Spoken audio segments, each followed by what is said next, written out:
अस्सलाम वालेकुम, आप देख रहे हैं डॉन न्यूज़ में मेज़बान अब्दुल गफ्फार। पुराना रिप्ले के एक और एपिसोड के साथ जनाब, पाकिस्तान ने कल गोल्ड टेस्ट में जो शानदार कामयाबी हासिल की उसकी बात गश्त अब तक मौजूद है। लोग बहुत खुश हैं, सोशल मीडिया पर इसके हवाले से बात हो रही है, क्योंकि एक हार्ड फॉट जो टेस्ट विन होती है इसका एक मज़ा, इसकी लेगेसी बहुत ज़्यादा होती है। इसलिए वो यूनुस खान और शान मसूद की जो रिकॉर्ड पार्टनरशिप थी, जो जीत थी, वो भी हमें दोबारा से रिमाइंड हुई। और ये जीत भी यकीनी तौर पर इंशाल्लाह जब हमें आगे कोई जीत मिलेंगी, परफॉर्मेंसेज होंगी, तो इस टेस्ट मैच की जीत को ज़रूर याद किया जाएगा। अब्दुल्ला शफीक का राइज़ और उन्होंने अपनी जो क्लास है वो शो की है। आज के प्रोग्राम में ना सिर्फ इस टेस्ट मैच के हवाले से बात होगी, आने वाले टेस्ट के हवाले से ICC फ्यूचर टूर प्रोग्राम इस वक्त दुनिया भर में जो है वो डिस्कस हो रहा है। पाकिस्तान के हवाले से भी तफसीलात सामने आई हैं कि पाकिस्तान को कितनी मैचेस मिल रहे हैं। टेस्ट चैम्पियनशिप है, इसी तरह वनडे और टेस्ट क्रिकेट का जो फ्यूचर है उस पर बहुत ज़्यादा बात हो रही है। और दोनों हमारे जो मेहमान हैं इस पर बात करने की बड़ी ज़बरदस्त तैयारी रखते हैं। मुझे साथ स्टूडियो से मौजूद है हमारे सीनियर स्पोर्ट जर्नलिस्ट मुनीरुल हक साहब, और हमें टेलीफोन लाइन पर ज्वाइन कर रही है सीनियर स्पोर्ट जर्नलिस्ट और तजज़ियाकार आलिया रशीद साहिबा। तो लेडीज़ फर्स्ट, आलिया रशीद साहिबा आपसे शुरू करता हूँ। और कल की जीत पर आई थिंक जितनी बात की जाए उतना कम है। जब पाकिस्तान अच्छा मैच जीतता है, जब टेस्ट मैच जीतता है, तो मुझे याद है 99 में जैसे सकलैन मुश्ताक जो हमारे हेड कोच हैं उनकी परफॉर्मेंस पर जब इंडिया में जीते, आपको बेंगलोर टेस्ट भी याद आ रहा होगा। इसी तरह और बहुत सारी इस तरह फतूहात है। टेस्ट मैच की जीत बड़ी स्पेशल होती है और कल की जीत से हमें वो दोबारा से फेथ, कॉन्फिडेंस, वो जो बिलीव है अपनी टीम पर, और खासतौर बाबर और जो कंपनी है उनको अपनी ऊपर भी बिलीव बहुत बड़ा होगा। A very special test win. बेइंतहा खुशी है। मेरे ख्याल है पूरी कौम जितनी इस वक्त वो डॉलर और पेट्रोल की महंगाई के हाथों जितने मजबूर पाकिस्तानी हैं, उनकी एक्साइटमेंट का तो कोई कहना ही नहीं है, शुमार ही नहीं है। जितना ज़्यादा इंतज़ार था इस चीज़ का। एक्चुअली गफ्फार, एक इम्पॉर्टेंट बात है, मैंने 2 दिन पहले ट्वीट की थी जब श्रीलंका अपनी इनिंग्स खेल रहा था जी। और उसमें मैंने एक इस चीज़ पर बात करने की कोशिश की थी कि हम इतने ज़्यादा, हमें एतमाद क्यों नहीं है अपनी टीम के ऊपर, अपने ऊपर। हम नेगेटिव ही क्यों सोचते हैं? क्योंकि हर आदमी ये कह रहा था कि लो जी मर गए, ये तो 300 से ऊपर चला गया है, चेज होना नहीं है। जो स्पिनर्स हैं वो दुनिया के इतने अहम स्पिनर्स हैं, उनके सामने हम चौथी इनिंग्स में तो हमारा बेड़ा गर्क हो जाएगा, ये हो जाएगा, वो हो जाएगा। मैंने ये लिखा था कि देखिए 2 दिन पड़े, अगर हमारे प्लेयर्स, सिर्फ एप्लीकेशन की बात है, पहली इनिंग्स में उनको समझ आ गई होगी कि किस तरह की पिच खेल रही है। बॉलर्स तो खेल के भी उनको अंदाजा हो गया, अगरचे उसमें विकेटें गंवाई हमने पहली इनिंग्स में, लेकिन दूसरी इनिंग्स में आपके पास ये मौका होता है सीखने का, अपनी रेजिलियंस शो करने का, अपनी फाइटिंग स्पिरिट दिखाने का, अपनी स्किल्स को शो करने का, जो कि हमने देखा जिसका बेहतरीन मुजाहरा जो है वो अब्दुल्ला शफीक ने किया, इमाम ने किया, बाबर ने किया, इवन रिजवान के 40 रन बहुत इंपॉर्टेंट थे। तो ये हमें पॉजिटिव होकर इंटेंट जो है उसको देखना चाहिए। इस पर हमें मुबारकबाद क्रिकेट बोर्ड के अलावा हेड कोच की भी बनती है और बाकी तमाम जो मुतल्लिका लोग हैं उन सब की बनती है। कोशिश ये होनी चाहिए कि आज हम, श्रीलंका हमें प्रीवियसली भी काफ़ी हरा चुका है, आपको पता है, हम उनसे हार चुके हैं अपने होम ग्राउंड पे, हमने UAE में भी उनसे हारे थे हम।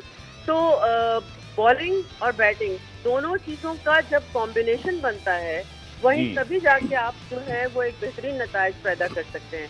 अब्दुल्ला शफीक की कराची में जो मैच ड्रॉ किया था उस पर, और उसके बाद जो उन्होंने ये फतह दिलाई ये गाल में, ये तो मेरा ख्याल है सुनहरे हरफों में तारीख में लिखी जाएगी। जो सिंगल हैंडेडली उन्होंने अपने एतमाद के साथ और अपने टीम के दूसरे मेंबर्स को शो किया कि अगर आप चाहें तो आप हेड डाउन करके एक बड़ी इनिंग्स खेल सकते हैं, सिर्फ टेम्परामेंट शो करने की बात होती है। बिल्कुल आलियात में ठीक है। और मुनीर साहब, जैसे हम भारत में बात करते थे कि विराट कोहली और रोहित शर्मा जब एक साथ थे, भाई ऊपर रोहित हैं तो नीचे विराट हैं, तो इससे बोझ भी बढ़ जाता है, दूसरी टीम की भी मुश्किलात होती हैं। तो हम इसी इंतज़ार में थे। वैसे तो रिजवान बहुत अच्छी फॉर्म में T20 में, पर वनडे और टेस्ट में थोड़ा सा भी उनको मुझे लगता है वो और टाइम लेंगे। बट जिस तरह का राइज अब्दुल्ला ने किया कि बाबर के होते हुए उन्होंने वो लाइमलाइट ली आज, और सारी बात है बाबर की पहली इनिंग की सेंचुरी इतनी ज़बरदस्त थी ना, that sign of a great team कि आपका एक ग्रेट प्लेयर एक इनिंग में बहुत अच्छा करता है, दूसरी इनिंग में दूसरा उससे बढ़ के करके दिखाता है। तो ये पाकिस्तान की जो फ्यूचर है, जो कॉम्बिनेशन है, उसके लिए भी बहुत अच्छी खबर है कि हमें अब्दुल्ला शफीक में एक ऐसा मैच्योर प्लेयर मिला जिसकी टेक्निक भी बहुत अच्छी है। नो डाउट गफ्फार, सबसे पहले तो मुबारकबाद पूरी पाकिस्तानी कौम को, और कल से ही ये सारी खबरें चल रही हैं। देखिए 300+ चेस करना और अवे पे हमेशा से मुश्किल काम है। ये मैं कल तीसरा मौका जब पाकिस्तान ने, एक शारजा में थे, 2 दफ़ा श्रीलंका में पाकिस्तान ने अवे में किया है, तो ये तो एक तो विक्ट्री सबसे बड़ी, और दूसरी बात ऐसी विक्ट्री कि जिसमें आपको चौथी इनिंग में बैटिंग करना है और इतना बड़ा टारगेट चेस करना है, उसमें उस खिलाड़ी का जिससे आपको तवक्को ना हो वो इतनी गैर मामूली इनिंग्स खेल जाए। अब आज देखें कि 6 टेस्ट के बाद 720 रन हो गए उनके। अब उनका नाम उन बड़े खिलाड़ियों के साथ लिया जा रहा है जो अमर हैं, जो sir Don Bradman, George Headley, Sunil Gavaskar, उन्होंने इतने कम टेस्ट मैच खेल के इतने इससे इनके करीब भी, हाँ बिल्कुल, इतने बड़े बड़े नाम के साथ। तो अब सब लोग पूछ रहे हैं, हालांकि जब इनको आपको पता है कि न्यूजीलैंड में 2 T20 इनको खिला दिए थे, ये 0 पर आउट हो गए थे दोनों मैचेस में, तो लग रहा था कि पता नहीं क्या होगा। बांग्लादेश में टेस्ट खेले, अपने डेब्यू में इन्होंने दोनों इनिंग में 50 की, और अभी इतने कम टेस्ट मैचेस में इनकी 2 सेंचुरियाँ भी हो गई, 4 50s भी हो गई, एक दफ़ा ये 96 पे भी आउट हो चुके हैं, तो प्रूफ तो कर दिया। इतने प्रेशर में फ्लॉलेस इनिंग्स कोई मतलब आखिर में जाके उनको चांस था, वरना तो वो तो पूरे मैच को फिनिश कर चुके थे। जितनी तारीफ़ की जाए कम है। पाकिस्तान के लिए बहुत अच्छी चीज़ है, ओपनर्स नहीं मिलते हैं, एक ओपनर हमें मिल गया, दूसरे के जितनी ये खूबसूरती से खेले हैं, वहीं उसी शहर से इनका ताल्लुक़ है जहाँ से ज़हीर अब्बास, जहाँ से शोएब मलिक सियालकोट से, तो बड़ा अच्छा पोटेंशियल पाकिस्तान को मिला है। मेरा ख्याल है इस पर खुश होने चाहिए हमें। बिल्कुल। और जो आपने बात की ना ड्रॉप की अच्छी, तकरीबन गाल में 18 रन थे, और मुझे वो हालिया याद आ गया जब 20 से 21 रन चाहिए थे उस टेस्ट में, जब तेंदुलकर ने बड़ी ज़बरदस्त सेंचुरी के बाद एक शॉट में मारा, लेकिन उस पर कैच हो गया था। यहाँ कैच ड्रॉप हो गया, लेकिन उसके बावजूद पाकिस्तान जीत के बहुत करीब था। आलिया ऑब्वियसली श्रीलंका की टीम की बात करें तो बहुत अच्छी परफॉर्मेंस दी उन्होंने अगेंस्ट ऑस्ट्रेलिया भी, और शुक्र है कि वो हमसे पहले खेल के, वरना शायद बहुत सारे लोग कहते हैं जी बड़ी आसान टीम है, तो उन्होंने पहले ऑस्ट्रेलिया को हरा के बता दिया था कि हम बड़ी कंपेटिटिव टीम है। ICC टेस्ट चैंपियनशिप में नंबर 3 पे आलिया आ गए हैं, नंबर 1 नंबर 2 के लिए हमारे पास चांस मौजूद है। हमने होम सीरीज में इंग्लैंड के खिलाफ भी खेलना है, तो रेस इज ऑन, लेकिन हमें दूसरे टेस्ट को भी इसी तरह बड़े अच्छे तरीके से इंशाल्लाह खेलना होगा, और वो पॉइंट्स बड़े इंपॉर्टेंट है आलिया। जी बिल्कुल, टेस्ट चैंपियनशिप का फाइनल खेलने का चांस बन सकता है आपका। तो आपको ये देखना होगा असल में कि जो टीम का सिलेक्शन था वो किस बेस पे हुआ था।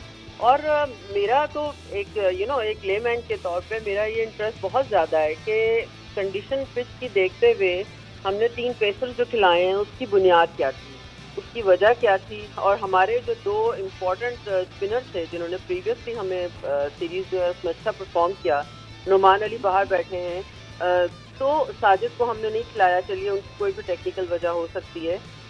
तो ये बात मुझे समझ में नहीं आई कि हमने इस पिच के ऊपर 3 पेसर्स जो हैं वो खिलाए हैं, और उसके बाद फिर हमने आली ये जो $1 मिलियन सवाल है, कहते हैं कलामी 3 पेसर क्यों खिलाए, इसका आपके पास भी कोई जवाब है या हमें भी इसका तलाश ही करना है, क्योंकि किसी को समझ नहीं आया ये? नहीं, इसलिए गफार के ये सेंस बनती नहीं ना, मैं तो खुद ये कह रही हूँ कि हमें ये डेफिनेटली जवाब दे होना चाहिए एडमिनिस्ट्रेशन को। आप अगर एक इंडिविजुअल ब्रिलियंस की वजह से जीत गए हैं तो इसका ये मतलब नहीं है कि आप अपनी खामियों पे काम ना करें या अपनी कमजोरियों को इम्प्रूव करने की कोशिश ना करें। देखिए, इसी तरह जो मेरे लिए थोड़ी सी परेशानी की बात है, अजहर अली की परफॉर्मेंस है बहुत ज़्यादा, कि वो इंतहाई सीनियर प्लेयर हैं। ऑब्वियसली हम ये भी नहीं चाहते कि ये कहें कि उनको फौरन रिमूव कर दिया जाए, but at the same time आपको ये देखना पड़ता है कि प्रेजेंटली आप किसकी परफॉर्मेंस जो है, किसकी फॉर्म जो है उसको आप कैश कर सकते हैं। और मैं बड़ी तवक्को कर रही थी कि सेकेंड इनिंग्स में अगर अजहर अली परफॉर्म कर गए अच्छा तो फिर काबिल माफ़ी होंगे, लेकिन जो अफसोस से कहना पड़ रहा है कि उनको थोड़ा सा उनके ऊपर तवज्जो उनको अपने ऊपर खुद देनी पड़ेगी। और उसके अलावा जो है हमें ये देखना होगा कि जो यासिर शाह हैं वो बहुत अच्छा खेले हैं, ठीक है, उन्होंने बड़ी अच्छी गेंदें की हैं, सब कुछ है, लेकिन देखिए एक ऐसी पिच जो कि बहुत ज़्यादा असिस्टेंस हो दे रही हो आपको, यानी आपके लिए कंडीशंस कंड्यूसिव हो, और उसके बावजूद भी आप मोस्टली शॉर्ट बॉल्स कर रहे थे और 122 रन आपने जो है 29 ओवर में दिए हो, तो ये थोड़ा सा फिक्रमंदी की बात है कि आपको वो वाले यासिर शाह एक आध बॉल करना और उसको फिर बॉल ऑफ द सेंचुरी कहलवाना जो है वो इतना इम्पोर्टेंट नहीं है जितना आपकी परफॉर्मेंस है जो हमें चाहिए। तो इसमें ये देखना पड़ेगा कि क्या आप ये नुमान अली को खिलाएंगे, फवाद आलम को तो वापस आना बनता ही बनता है, तो यकीनी तौर पर, क्योंकि आगा सलमान नौजवान है, उनको डिस्करेज नहीं करना चाहती, लेकिन आगा सलमान को देख के अगेन एक दफ़ा फिर ये बात समझ में आई है कि हमारी डोमेस्टिक का जो स्ट्रक्चर है, हमारा जो लेवल है हमारी पिचेस का, वो उसको इम्प्रूव होने की ज़रूरत है, क्योंकि हर बंदा जो है वो डोमेस्टिक में बड़े अच्छे परफॉर्मेंस दे देता है, लेकिन इंटरनेशनल पे आके पता चलता है कि जी इनका बिल्कुल ठीक है, इनकी फलां चीज़ ठीक नहीं है। तो उसके बरक्स अब्दुल्ला शफीक ने ये भी साबित किया कि आप बहुत ज़्यादा फर्स्ट क्लास ना भी खेले हो, लेकिन अगर आपके अंदर वो ख्वाहिश है, वो ऊपर जाने की ख्वाहिश है, वो इम्प्रूव करने की ख्वाहिश है, और आप चाहते हो कि आप दुनिया के बेस्ट प्लेयर्स लाएं, तो अपने ऊपर आप खुद होमवर्क करते हैं, अपनी गलतियों से सीखते हैं। तो वो चीज़ हमें नजर आई थी कि दोनों चीज़ें हैं, इन दोनों के ऊपर हमें दोनों को साइड बाय साइड रख के काम करना है कि एक्सेप्शनल जो टैलेंट है उसको आप जरूर सामने लेके आएं, उसको बहुत पैटर्नाइज करें, लेकिन एट द सेम टाइम कोई अगर रन्स के ढेर डोमेस्टिक में लगा रहा है तो आंख बंद करके ये मत समझें कि वो बहुत बेहतरीन प्लेयर होगा। हमें ये जजमेंट जो है बहुत इंपॉर्टेंट है हमारे लिए। मेरा अगला सवाल आपसे अजहर अली के मुतालिक है। ट्रिपल सेंचुरीज, डबल सेंचुरीज, मुल्क से बाहर डबल सेंचुरीज की हुई हैं, इंग्लैंड में, ऑस्ट्रेलिया में। एक जो कंप्लीट टेस्ट प्लेयर की जो अचीवमेंट्स होती हैं, 40+ एवरेज, 94 उनके टेस्ट मैचेस हैं, 3 उनके 100 हैं, लेकिन अब वो कंसिस्टेंसी और स्पेशली ज़्यादा ये हमें बात इसलिए चुभ रही है कुछ अरसे से कि मिसबाह और यूनस के बाद जाने के बाद हमें अजहर से बहुत तवक्कुआत थी, वो पूरी नहीं हुई। जिस तरह मिसबाह यूनस एक 50+ वाली एवरेज तक चले गए थे, फिर वो जहाँ विकटें गिरती थी वहाँ ज़रूर और मेन मौक़ों पर रन्स करते थे। अजहर ये नहीं कर पा रहे बहुत अरसे से, और अब तो बहुत सारे फैंस बड़े खुला हिस्से की बातें करते हैं। हम तो खैर वैसे नहीं कहेंगे, हम क्रिकेट को समझते हैं कि उन्हें दूसरा टेस्ट भी शायद मिल जाए तो बुरा नहीं है, बट अब शान मसूद भी वेटिंग्स में है, सऊद शकील भी वेटिंग में है, जैसे आलिया कह रही है कि आपकी जो परफॉर्मेंस है वो म्यार होना चाहिए। तो दूसरा टेस्ट अगर अजहर खेलते हैं, I think it's very important for his career.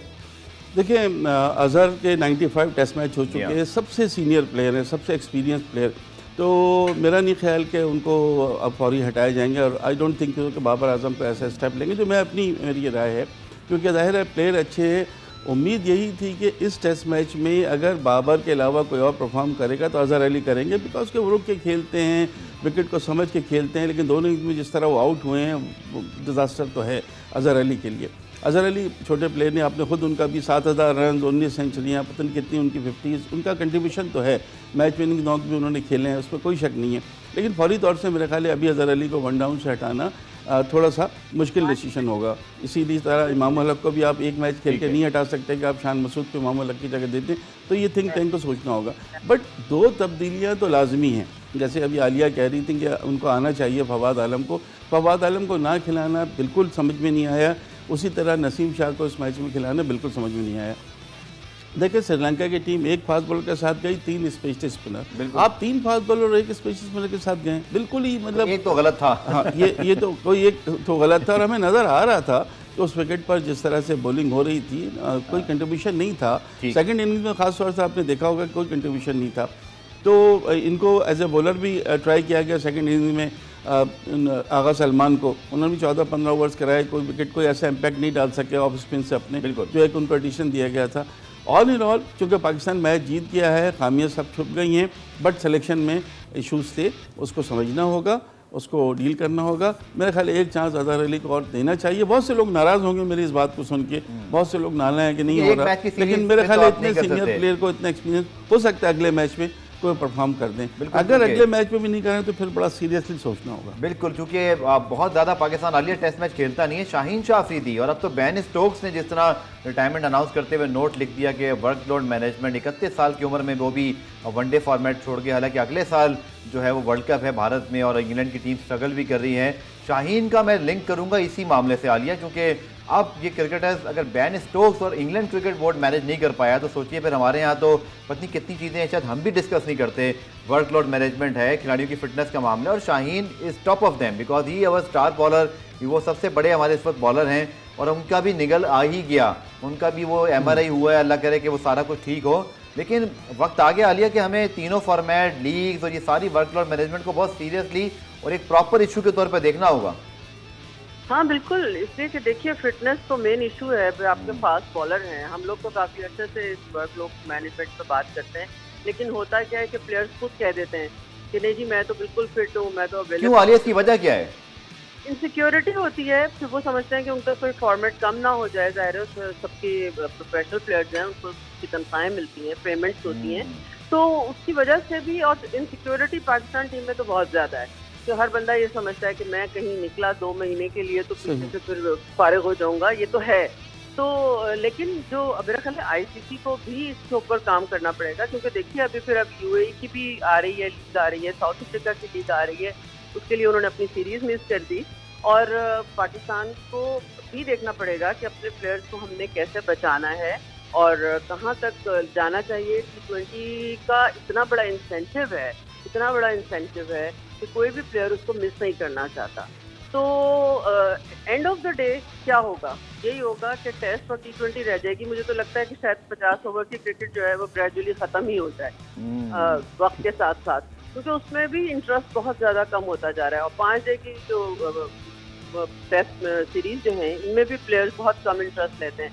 इसलिए ये जो अब्दुल्ला शफीक का जो कारनामा है, जिसमें उनको ज़्यादा मेरा ख्याल है हमें दाद देनी चाहिए, वो इस बात पे है कि वो टेस्ट मैच में उस लड़के ने वो टेम्परामेंट शो किया है, वो शौक बताया है, अपना काम और मेहनत बताई है, जो कि जनरली नौजवान जिस उम्र में वो हैं वो T20 की तरफ जाते हैं। तो इस लिहाज से देखा जाए तो बहुत बहुत बड़ी बात है, मगर ये बड़ी अलार्मिंग सिचुएशन है फिटनेस की भी और बहुत ज़्यादा क्रिकेट की भी, कि उसको कैसे मैनेज करना है कि अपने प्लेयर्स को बचाया भी जाए। बिल्कुल ठीक।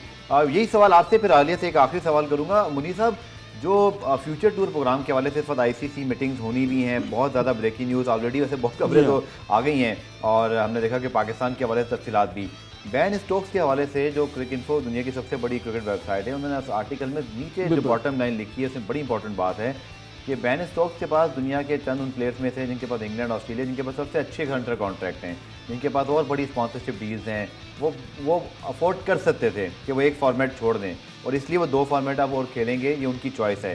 बट उन्होंने साफ लिखा कि बहुत सारे जो एशियन कंट्रीज़ हैं, स्पेशली मेरे ख्याल में पाकिस्तान डेफिनेटली में शामिल हैं, जहाँ बहुत अच्छे पैसे नहीं हैं, वो कि बढ़ गए हैं, लेकिन उस तरह नहीं है कि लोग, क्योंकि क्रिकेट का कैरियर बड़े कम सालों का होता है, एक लॉटरी है, जो लंबा खेल गया तो खेल गया, किस्मत है, फिटनेस है। तो बड़ी उसने इंपॉर्टेंट बात लिखी राइटर ने कि पाकिस्तान में, या पाकिस्तान का तो खैर नहीं लिखा, लेकिन ओवरऑल कि बाकी मुल्कों के पास तो चॉइस ही कोई नहीं है, उनको तो खेलना है। कि तीनों जो आलिया जो बात करी, सिक्योरिटीज़ भी हैं, पैसा भी कमाना है। तो आप क्या समझते हैं, जो कि FTP जो अनाउंस हो रहा है उसके अंदर तो डोमिनेंस सारी T20 की और बाकी टेस्ट चैंपियनशिप के हवाले से दिखाई दे रही है। वनडे फॉर्मेट आलिया बिल्कुल ठीक कह रही हैं, सबसे ज़्यादा खतरा इसी फॉर्मेट को है। देखिए, अब टेस्ट मैचेस तो पहले 5-5 टेस्ट मैच की सीरीज़ होती थी, अब तो इक्का दुक्का ही होती हैं, एशेज़ होती हैं, या शायद इंडिया से कुछ सीरीज़ है, बराए नामना 3 टेस्ट मैच या 2 टेस्ट मैच। ऑस्ट्रेलिया इंडिया भी 4 हुए, ऑस्ट्रेलिया इंडिया भी 4 हुए, हालांकि एशेज़ में हमेशा 5 होते थे। तो ये चीज़ तो नज़र आ रही है हमें। अभी साउथ अफ्रीका का ये कह देना कि हम ऑस्ट्रेलिया का दौरा नहीं करेंगे, वर्ल्ड कप चाहे वर्ल्ड कप के लिए, इसका अंदाज़ा लगाएं। उनकी लीग इतनी इंपॉर्टेंट है, और उनकी लीग की जो 6 टीमें, 6 की 6 इंडियन फ्रेंचाइजेज ने ख़रीद ली हैं, जिनकी IPL की टीमें, तो कितना पैसा उन्होंने दिया होगा, आप इससे अंदाज़ा लगाएं। तो अब इसको तो आप नहीं रोक सकते हैं। हर 15 दिन 1 महीने में कहीं ना कहीं कोई लीग हमें नज़र आ रही होती है, और जिनकी बड़ी लीग्स हैं, IPL, बिग बैश लीग या पाकिस्तान सुपर लीग, और हर कोई अब उसमें, साउथ अफ्रीका का 2 साल पहले करना था, लेकिन कोविड और दूसरी चीज़ की वजह से अब वो भी बहुत बड़े बैंक तरीके से आ रहे हैं, वो बहुत ही जिसे कहना चाहिए। तो अब वो देखिए क्या होता है, लेकिन ये ज़रूर है कि वर्कलोड मैनेजमेंट पे सबसे ज़्यादा जिस खिलाड़ी पे काम करने की ज़रूरत है वो शाहीन शाह अफरीदी, क्योंकि तीनों फॉर्मेट खेल रहे हैं, टेस्ट भी खेल रहे हैं, और जान लगा के बॉलिंग भी इनको करनी है, सारा प्रेशर भी हम इन्हीं को देते हैं कि जी ये हमारे मेन बॉलर हैं, तो इससे काफ़ी फ़र्क पड़ता है। तो चीज़ों को ये समझने की ज़रूरत है, और सबसे ज़्यादा ज़रूरी है कि आपका जो क्रिकेट बोर्ड है, आपकी जो सिलेक्शन कमेटी है, आपके जो कोचेज़ हैं, उनको देखना है कि किस खिलाड़ी को कहाँ पे रेस्ट कराना है, चाहे कितना ही इंपॉर्टेंट मैच हो। अभी वर्ल्ड कप आपका है, उस सदा मैचेस तो इंपॉर्टेंट कहीं नहीं है ना। शाहीन शाह अफरीदी की जो रिपोर्ट है, अगर इसमें कुछ भी ऐसी चीज़ आ जाती है और वो हमें लगता है कि यार ये परेशानी होगी, तो उससे पूरी टीम के ऊपर असर पड़ेगा। कोई रिप्लेसमेंट नहीं है, उनका कोई रिप्लेसमेंट नहीं है। तो ये चीज़ बहुत ज़्यादा इंपॉर्टेंट है, इसको देखने की ज़रूरत है। चलिए आलिया, आपसे आखिरी सवाल कि जो फ्यूचर टूर प्रोग्राम अभी तो आना है, लेकिन सलीम खालिद साहब हमारे सीनियर स्पोर्ट जर्नलिस्ट हैं, उन्होंने कल इस खबर को ब्रेक किया कि पाकिस्तान की जो 12 होम सीरीज़ हैं उनमें ऑस्ट्रेलिया 2, इंग्लैंड और न्यूजीलैंड एक बार पाकिस्तान आएंगे। 2023 से 27 तक 22वीं सीरीज़ के कम से कम 133 मैचेज़ हैं, जिसमें 29 टेस्ट मैचेज़ हैं, सिर्फ 29, जो कि बांग्लादेश वेस्ट इंडीज़ से भी कम है। 49 वनडे हैं, 55 T20s हैं। चलिए इस लिहाज से, हमारी बहस के लिहाज से तो ये ठीक है कि हम बहुत ज़्यादा मैचेस नहीं खेल रहे, बट बांग्लादेश और वेस्ट इंडीज़ से भी कम टेस्ट मैचेस होना, आप समझती हैं कंसर्न है? बिल्कुल कंसर्न है, और ये कंसर्न जो है ये सिर्फ पाकिस्तान के लिए नहीं, पूरी दुनिया में ये हो रहा है। लेकिन हमारे यहाँ जो स्पॉन्सरशिप, देखिए मेन चीज़ जो है वो है मार्केटिंग साइड। हमारे यहाँ अगर ब्रॉडकास्टिंग से, अगर आपको मार्केटिंग से, स्पॉन्सरशिप से, मर्चेंडाइजिंग से, तमाम चीज़ों से अगर आपको टेस्ट क्रिकेट में वो रिस्पॉन्स नहीं मिल रहा, तो ऑब्वियसली आप लॉस तो नहीं करेंगे ना। मगर उसके बावजूद क्रिकेट को आपने चलाना है। क्रिकेट जो मेन क्रिकेट है, जो अच्छी क्रिकेट है, वो तो है ही टेस्ट क्रिकेट, और उसकी खुशी और उसकी जो खूबसूरती है अनप्रिडिक्टेबिलिटी की, उसका तो कोई जोड़ ही नहीं है ना। तो ये क्रिकेट बोर्ड को इस पर काम करना है, और ऑब्वियसली हर क्रिकेट बोर्ड अपने जो इंटरेस्ट है उनको सामने रख के काम करता है, और मेरा ख्याल है पाकिस्तान क्रिकेट बोर्ड भी उसी डायरेक्शन में जा रहा है कि T20s जो हैं वो सबसे ज़्यादा खेले जाते हैं, क्योंकि उससे मनी बहुत ज़्यादा जो है वो जनरेट होती है, ब्रॉडकास्टिंग राइट्स भी उसमें बहुत अच्छे मिल रहे हैं। तो ये दुनिया सारी जो क्रिकेट की है ना, ये उलट पुलट हो रही है असल में, और इसमें हमारे जैसे लोग जो टेस्ट क्रिकेट से बहुत ज़्यादा मोहब्बत करते हैं, हमें ऐसा ऐसा ये कबूल करना पड़ रहा है। क्योंकि देखिए, अगर ICC भी अंडर 19 का T20 वर्ल्ड कप करवाना चाहता है, तो फिर इससे बड़ी क्या बात हो सकती है। हम कह रहे थे कि हमारे यहाँ नौजवान बच्चे खराब होंगे, क्यों आप T20 में डाल रहे हैं, लेकिन जब ICC नहीं कर रहा तो इसका मतलब है इट्स ऑल इकोनॉमिकल गेम ना। तो फाइनेंसिस का खेल अगर है और वो प्रायोरिटी पे है, तो फिर जिस सेंस में ये बहाव जा रहा है वो हम सबको नजर आ रहा है, हमें अच्छा लगे या बुरा लगे। तो क्या किया फिर 3 महीने की जो T20 ऑब्वियसली IPL की विंडो है, फिर इसी तरह इंग्लैंड ऑस्ट्रेलिया ने भी अपने जो T20 लीग हैं उनके लिए होम विंडो जो है मुख्तस कर ली हैं। PSL के लिए आगे चल के कुछ चैलेंजेस थोड़े बहुत हमने देखा रिपोर्ट हुए हैं, स्पेशली जिसमें वो चैलेंज तो खैर मुझे लगता है कि खुश दिली से हमें एक्सेप्ट करना चाहिए, जो कि उस साल चैंपियंस ट्रॉफी है। तो हम चैंपियंस ट्रॉफी अगर होस्ट कर रहे हैं तो थोड़ा बहुत अगर आगे पीछे हो जाए, लेकिन आप समझती हैं आलिया कि जो पाकिस्तान का बतौर T20 फ्रेंचाइज कह लीजिए, हमारी लीग है, कमर्शियल जो आपने बात की, रमीज़ साहब एक बड़े कॉम्पिटेंट आदमी हैं, उनकी डायरेक्शन, उनकी चीज़ें बहुत बेहतर हैं इस अंदाज से सोचने की, और शायद बड़े सही वक्त पे हमें रमीज़ राजा मिल गए हैं जो एटलीस्ट इन चीज़ों को समझते हैं। And I am really hopeful कि अच्छा केस हमारा तरफ फाइट हो जाए, पुटअप हो जाए, बिकॉज अगले सारे सालों की जो बुनियाद है वो चंद दिनों में रखी जानी है। जी बिल्कुल। और देखिए, मेरा ख्याल है रमीज़ का मुझे तो हमेशा से उनका अपॉइंटमेंट इसलिए अच्छा लगता है कि एक तो वो क्रिकेटर हैं, उसके अलावा वो बहुत समझदार हैं, उसके अलावा एजुकेटेड हैं, वो समझते हैं इस चीज़ को कि इस हाई लेवल पे कौन सी चीज़ें कैसे करनी चाहिए। दुनिया भर के क्रिकेट बोर्ड से और प्लेयर से कमेंटेटर होने की वजह से उनके ताल्लुकात बहुत अच्छे हैं, नेचुरली उसको आप चेरिश कर सकते हैं। जी जी। तो इन सारी चीज़ों को सामने रखते हुए इस चीज़ को ज़रूर हमें जहन में रखना होगा कि ये जो सीरीज़ हमारी आ रही हैं, ऑस्ट्रेलिया की, इंग्लैंड की, जितनी भी सीरीज़ आगे, न्यूजीलैंड की सॉरी आ रही हैं आगे, तो इन सबको करने के लिए एक मजबूत क्रिकेट बोर्ड, सिक्योरिटी का प्रॉपर इंतजाम, हर चीज़ जो है अब एक अच्छे एक उस सतह पे चल पड़ी है। तो उस पर चल पड़ी है तो बेहतर से बेहतर होना है, जिसके लिए बहुत ज़रूरी है कि आप चैंपियंस ट्रॉफी भी करवा रहे हैं, स्टेडियम्स का हाल बहुत बुरा है, बिल्कुल का हाल बहुत बुरा है। तो बोर्ड को इंफ्रास्ट्रक्चर पे तवज्जो देनी चाहिए कि अच्छी टीमें आ तो रही हैं, लेकिन लोगों को बुलाने के लिए, उनके लिए कंफर्टेबल जगह पैदा करने के लिए, उनको एंटरटेनमेंट देने के लिए, खाने पीने की चीज़ें हों, वॉशरूम साफ हों, ख़वातीन को भी एंटरटेन करने के लिए कंफर्टेबल माहौल बनाया जाए। तो ये सारी चीज़ें ऐसी हैं कि ज़ाहिर है गेट मनी ऐसे ही आएगी ना जब लोग आएंगे, तो इसलिए आपको काम करना पड़ेगा। तो उस पर आई होप गवर्नमेंट्स जो हैं वो क्रिकेट बोर्ड के साथ मिलकर उसको संजीदगी से लें, और कम अज़ कम वर्ल्ड लेवल के एक तो बहुत अच्छे स्टेडियम्स तो बहुत सख्त ज़रूरत है हमारी। बिल्कुल आलिया, बहुत बहुत शुक्रिया आपका, और इसी हवाले से हम मज़ीद बात करेंगे। मुनीर साहब, जो आलिया ने आखिरी पॉइंट दिया है, मेरा अगला सवाल यही था आपसे, हमारे स्टेडियम मानना पड़ेगा सर कि रमीज़ राजा खुद ये कह चुके हैं कि बहुत बेहतर नहीं है हमारे हालात, और अभी हमें चैंपियंस ट्रॉफी होस्ट करनी है। वो पता नहीं, मुझे नहीं पता CDA में एक मामला कहाँ तक पहुँचा, उस ग्राउंड का, उस ज़मीन का, but the stadium we have right now, I am sorry to say, हम वर्ल्ड स्टैंडर्ड पे नहीं हैं। बिल्कुल नहीं है, इसीलिए इस्लामाबाद में एक आलीशान, उसके कोई फॉलो पता नहीं चल रहा। 2022 है और आप 25 में आपने होस्ट करना है, 2 साल में स्टेडियम बनना, रेनोवेट होना, it's a very tough. Actual जो थोड़े से सियासी हालात हैं ना, वो भी उसकी बहुत बड़ी वजह हैं।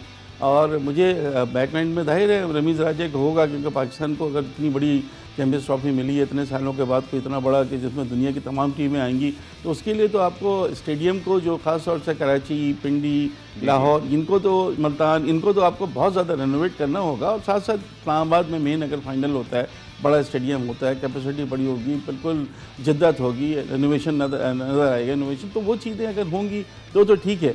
अदरवाइज़ गफ्फार पर हम कोई अच्छा इंप्रेशन हमारा नहीं जाएगा चैंपियंस ट्रॉफी का, तो फिर ICC को भी के लिए भी वो है।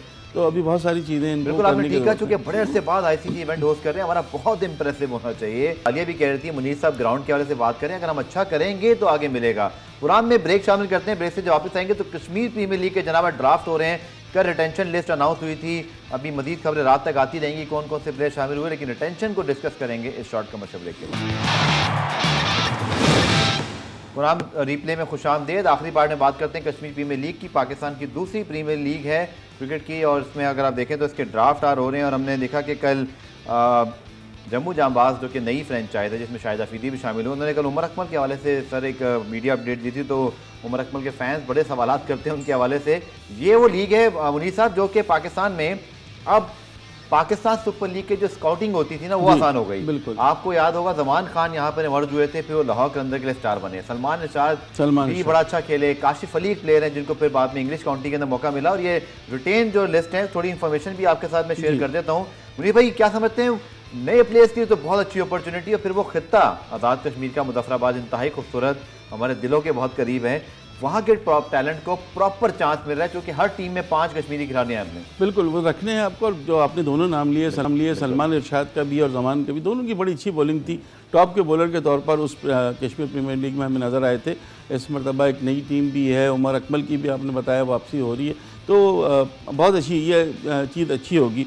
और चूँकि आपको पता है इन दिनों में लंदन प्रीमियर लीग होनी थी, वो भी पोस्टपोन हो गई है, तो काफ़ी इधर ज़्यादा रुझान हो जाएगा इसका कश्मीर प्रीमियर लीग देखने। बिल्कुल, और इस लीग का एक और एडवांटेज ये है जो कि ऑब्वियसली बीएसएफ फ्रेंचाइज के लिए थोड़ा सा एक रिजर्वेशन रहती है कमर्शियल या जो बाकी मामला हैं, क्योंकि दुनिया में कहीं 2 लीग्स नहीं होती। लेकिन अगर आप देखें तो बाग स्टैलियंस के अंदर जो है कामर अकमल आइकॉन प्लेयर है, तो सेब मकसूद, आमिर यामीन खेल रहे हैं, इसी तरह शुएब मलिक खेल रहे हैं मीरपुर रॉयल्स से, वहाँ सलमान निशाद मौजूद हैं, मोहम्मद आमिर खेल रहे हैं रावलाकोट हाउस से, तो अहमद शहजाद, हुसैन तलत मौजूद हैं। असद शफीक को मौका मिल रहा है दोबारा T20 खेलने का, ओवरसीज़ वॉरियर के अंदर मौजूद हैं, वहाँ उनके साथ आज़म खान, कामरान गुलाम, फिर खुरम मंजूर हैं कोटली लाइन्स के जो आइकॉन प्लेयर हैं, फिर ऑब्वियसली उनके पास सरफराज अहमद भी मौजूद हैं, और फिर बेस स्क्वाड के अंदर मोहम्मद हफीज़ हैं, इफ्तिखार अहमद हैं। तो काफ़ी अगर हम देखें मुनीर भाई, जैसे शुएब मलिक स्पेशली खेल रहे हैं, मोहम्मद आमिर, अहमद शहजाद, तो आपके बहुत सारे यंगस्टर्स को इन प्लेयर्स के साथ जेल होने का, खेलने का मौका भी मिलेगा। और ये जो आज ड्राफ्ट है, मैं देख रहा हूँ लोगों का इंटरेस्ट इस लीग में भी काफ़ी अच्छा खासा मौजूद है। देखिए लीग में तो जाहिर है इंटरेस्ट होता है, जब PSL होता है आपको पता है बिल्कुल इंटायरली एक डिफरेंट हमें नज़र आता है लोगों का इन्वॉल्वमेंट उसमें। इसी तरह जाहिर है कश्मीर है, लास्ट ईयर भी कश्मीर प्रीमियर लीग हुई थी और इस दफ़ा तो थोड़े से मसाइल थे लेकिन बखूबी हल हो गए। जिन खिलाड़ियों का आपने नाम लिए तमाम बड़े खिलाड़ी हैं पाकिस्तान के। इवन खुर्रम मंजूर इतना बड़ा नाम इंटरनेशनल क्रिकेट का नहीं है, लेकिन डोमेस्टिक क्रिकेट में उनकी सबसे ज़्यादा सेंचुरियाँ हैं। बहुत समझते हैं यही फ़ायदा से इस लीग का कि जिन लोगों को PSL या इंटरनेशनल मौका नहीं मिल रहा, एटलीस्ट इस लीग में उनको मौके मिलते हैं, वो अपना एक्सप्रेस करते हैं। दूसरा obviously financial point of view से भी बहुत अच्छा है। दूसरी बात यह कि यंगस्टर्स आपको यहाँ मिलेंगे, वो टैलेंट जो छुपा हुआ टैलेंट है वो आपको मिलेगा। सबसे ज़्यादा इंपॉर्टेंट चीज़ तो ये है। फिर जब वो शुरू होगी, मैंने आपको बताया कि लंदन प्रीमियर लीग के जिनसे माहदे थे वो चूँकि ख़त्म हो गए, तो हो सकता है कि हमें और 7 सेंटर कॉन्ट्रैक्ट के प्लेयर हैं। फवाद आलम हैं, अजहर अली हैं, इसी तरह आपके पास नुमान अली हैं, बहुत सारे और इस तरह के प्लेयर जो पाकिस्तान की, जो कि उस वक्त आपको पता है कि नेदरलैंड्स का टूर होगा, तो बहुत सारे प्लेयर जो टेस्ट टीम के उनको मौके भी मिले हैं कि वो भी यहाँ के अपना एक्सपीरियंस शेयर करें। तो पाकिस्तान क्रिकेट बोर्ड ने भी 7 सेंटर कॉन्ट्रैक्ट के प्लेयर्स को इजाज़त दी है। ठीक है, अच्छी चीज़ है ये कि जो नहीं होंगे उस वनडे टीम में या T20 टीम में तो उनको मौका मिल जाएगा यहाँ खेलने का, तो ये अच्छी चीज़ है। देखिए गफ़ार, अभी चाहे कश्मीर प्रीमियर लीग हो, चाहे पाकिस्तान सुपर लीग हो, या अभी हम जूनियर लीग कराने जा रहे हैं, वो ये सबसे पोटेंशियल सामने आएगा आपके। इसमें कोई आपको मुझे भी एक चीज़ तो तय प्रोग्राम के आखिर में कि क्रिकेट ज़बरदस्त हो रही है और बहुत ज़्यादा हो रही है, चाहे वो KPL हो, आगे एशिया कप है, फिर वर्ल्ड T20 है, इंग्लैंड पाकिस्तान आ रहा है, और FTP सीरीज में तो हमने बता ही दिया कितनी पाकिस्तान सीरीज खेल रहा है। और एक बड़ी series England versus south Africa भी चल रही है, वनडे सीरीज। बिल्कुल, और पाकिस्तान और इंग्लैंड के मैचेस के लिए कराची के फैंस को हम पहले खुशखबरी सुना चुके हैं कि 4 मैचेस पहले कराची में हो रहे हैं, 3 T20 मैचेस लाहौर में होंगे, तो इंग्लैंड का पाकिस्तान आना भी एक ज़बरदस्त न्यूज़ है। मुनीर साहब बहुत बहुत शुक्रिया। कश्मीर प्रीमियर लीग के चूँकि ड्राफ्ट आज चल रहे हैं, आपको इस लीग के हवाले से तमाम इन्फॉर्मेशन देंगे, कौन कौन सी टीमें बनी उसके हवाले से भी प्रोग्राम करेंगे। आप हमारे साथ इसी तरह जुड़े रहिएगा। प्रोग्राम रिप्ले आज देखने का शुक्रिया। कल दोबारा से मुलाकात होगी, तब तक के लिए अल्लाह।